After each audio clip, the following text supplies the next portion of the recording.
Hey everyone, I'm Kyle. I'm a full-time software engineer and a hobbyist game developer. I began learning programming and creating things in 2014. I like to create video games first and foremost, but today I'm here to show you a desktop app I've been developing for a few months. It's called banFlow. banFlow is a Kanban app that allows the user to track the time spent on each card. Today, I'd like to show you what the app is, how far the app has progressed, and what the future of it is. If you're impatient like me, you can head to my itch page right now to check the app out completely free. I am actually using the app to track my time spent working on this video. If you want to know how much time I spent and where I spent it, stick around to the end. Now that we got that out of the way, let's get started.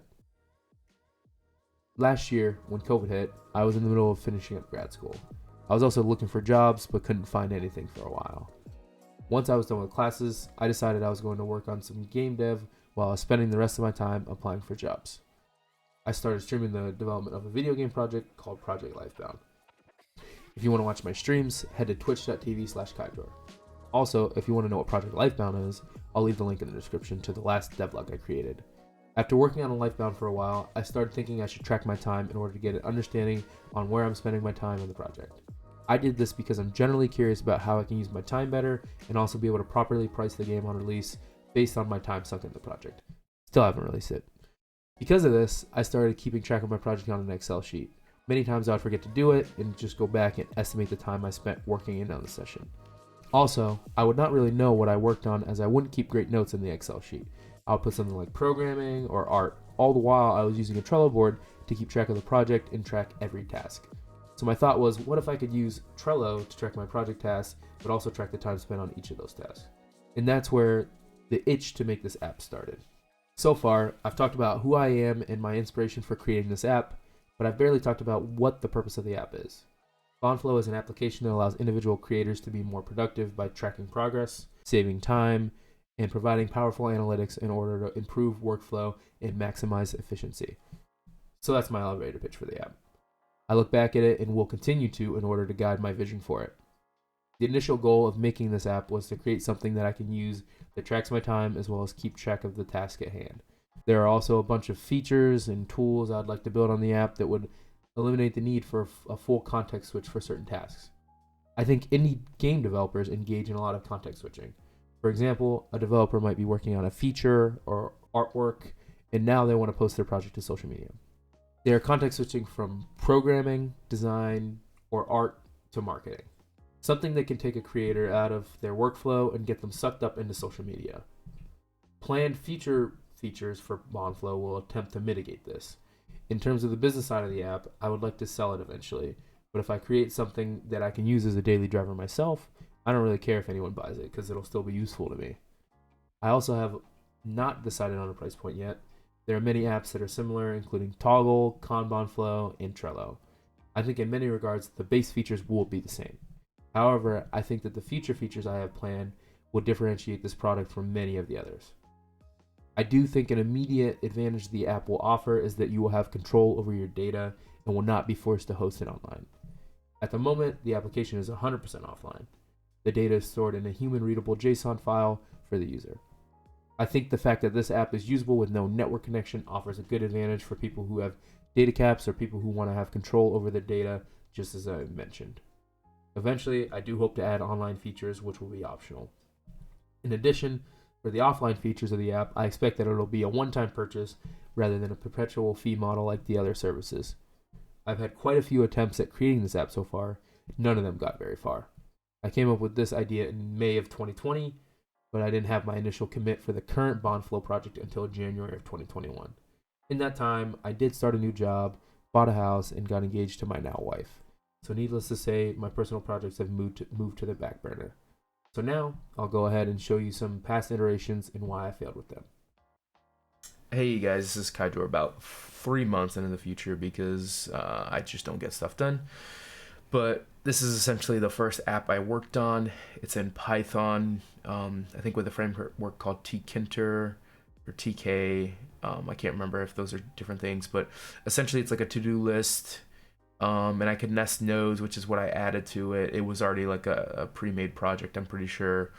But I wasn't very familiar with this. Create a new window. You can, start quit, reset, whatever. I'm just kind of commentating over this actually pre-recorded footage. So it was a while ago that I actually recorded this, but I'm just going off of memory here on what I was actually doing here. But I was first learning here and didn't ever make a desktop app before or work on one, so this is my first try at it.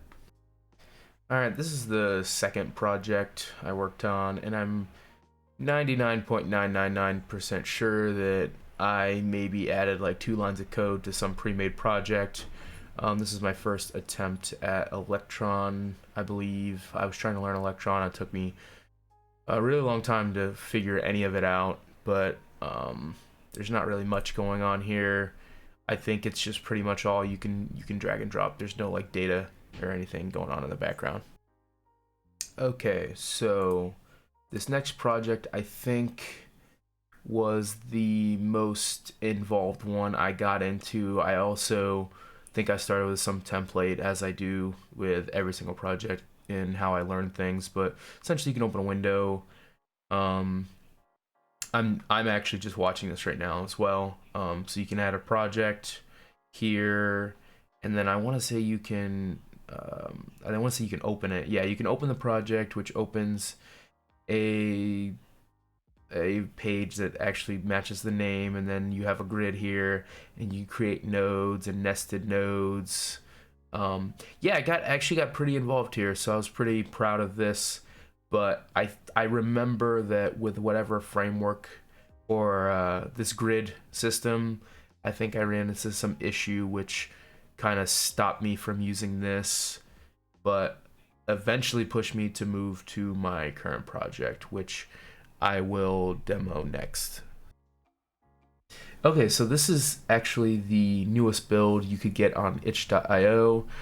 This is not necessarily the most up-to-date, but it's pretty close. So I have a test project here. This is actually what I use to keep track of my other projects at the moment. I just want to show you what we can do here. We can create new columns. We can create new cards. We have timers, individual timers that we can put on these cards that can all be ran like concurrently. We can add a description, which will show up here. We can add notes. They will not show up here. This is kind of like a mock-up for comments. We have some metadata here like tags, task type, item state, and there's mark as complete or locking the card, which won't allow you to move it between columns. We have some timing information here for each session. We'll kind of make a record here, which is kind of buggy right now, but that's to be worked out. And we have images here. As you can see, there are some images attached to the card, which just get stored in the project files. We can look at the cards here. That's my cat. We can also set it as a cover. We don't have any option to change that scaling quite yet. And we have some checklists here that we can add, edit, delete, whatever. And then if we want to, we can actually get a dedicated window up here and start working on our card. And this is what I have used for tracking my time actually recording this video. I'm not right now because I don't want to have 2 instances of this open at a time. So this is our new card here, and we can actually keep time on it. So if I start running it, there's kind of a bug when you run a timer here to here, but I'll work on that as well. So we can keep track of time here. And then we have a tomato timer here. If you're not familiar with the tomato timer, I'll leave a link in the description for that.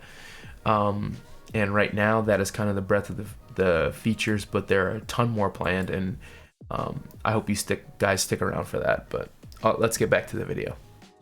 So now I'm going to talk about some use cases that I could foresee for the app. Remember that I'm an indie game developer, so my first thoughts are use cases related to that. The most obvious use case in my mind is that someone's using the app who would want to track the progress on their projects, obviously. Someone could also use this app for a game jam where the time frame of the jam is larger than you are allowed to work on the game. For example, a game jam is a week, but the participants should only be spending 48 hours of their time on the project. Indie game developers could use this app to properly track their time and get a breakdown of where they are spending it. This can help with budgeting and figure out break even based on work hours. People who are independent contractors who track their time and are paid by the hour could use it as well. If I found that these type of people were heavily using the app, then I would probably end up adding specific features for them, like generating invoices so they could easily give detailed breakdowns on where they spent their time. Before I go any further, I'd just like to say that I would appreciate it if you could like the video and subscribe to my YouTube channel. I'd like to grow this in order to use it as a source of income. Also, if you don't mind, please check out my Twitch page at twitch.tv/Kyjor, as I mentioned before. I usually stream a few times a week, usually on weeknights. Lately, I haven't been on much, but I hope to pick it up again soon if there's enough interest. Now that that's out of the way, let's get back to the video. I think the biggest challenge with this app is going to be creating a proper and intuitive user interface. To help combat that, I'm using a library called AntDesign. It's an open source MIT licensed React UI library that does a lot of the heavy lifting for components I need. This has saved me countless hours, but I don't think it'll be enough as I'm starting to create my own components as well. Also, just because I have all these nice looking components doesn't instantly make my app great. I need to create a seamless user experience, and no library can do that for me. I want this app to be easy to use, yet have a robust feature set in order to satisfy power users.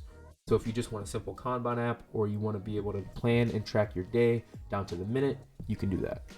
I don't see any risks to spending my time on this to create this app. Like I said previously, I'm creating this for myself first and foremost. If people end up liking it and buying it, that'll be icing on the cake. Next, I'm going to keep working at this app until I believe it's fit to sell. At the moment, I have an aversion to just throw it on Steam because I'm adding so many features each update and making a lot of breaking changes that would essentially corrupt projects. I don't want to be hot fixing all the time because I'm trying to work so fast. So the goal is to get most of the main features out and get the app to a stable state and then release it on Steam. Once I hit that point, I'll have to slow down development and have ample testing between releases. One of the features I have planned is scheduled tasks. For example, daily, weekly, or monthly tasks. I also have plans for some social media integrations where possible that will target independent creators that utilize social platforms for their marketing. I think that's all I'll show for now, as I don't want to reveal all I have in mind yet. Before we wrap this up, I just want to let everyone know that I'm actually using banFlow to record the time I'm spending on this video. Hey, this is future Kyjor again, and I kind of just want to show you how I was doing this, keeping track of time on this project. I kind of broke it up into smaller items. I tried to, but some of them end up being really big, like just generally editing the video, recording initial voiceover, recording B-roll.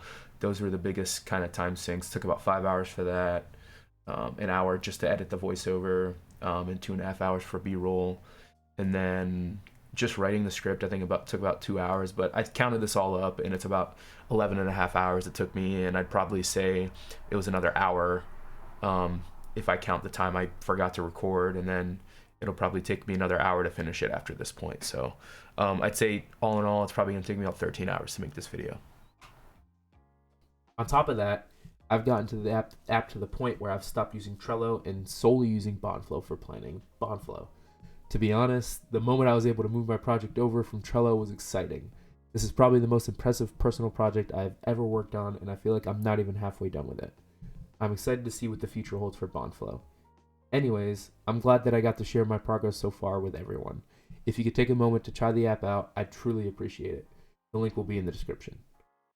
Once I get the app to a state where I'm ready to sell it, I'll have a few options. 1, stop updating the itch project and keep it up for anyone that doesn't want to buy the full version. 2, completely remove it. Or 3, pick out some important features like time tracking and maybe some online stuff and give it away as a light version. I'm leaning towards the last one. Let me know what you guys think in the comments. If you want to share feedback or report bugs, please consider joining the Discord channel. The link for that will also be in the description. Thank you everyone for watching. Be on the lookout for more devlogs in the future. Until next time,